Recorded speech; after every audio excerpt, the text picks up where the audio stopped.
ये हो महामाई नाव धराय महामाय मावलिया।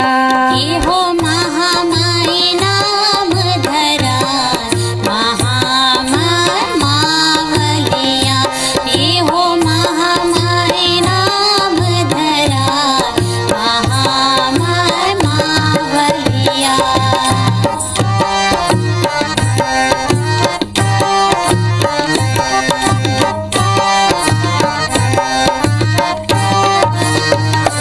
ये हो एक तोरे बहिनी अवतारे हो डोंगर गढ़ माँ मोरे मावलिया हो मोरे मावलिया।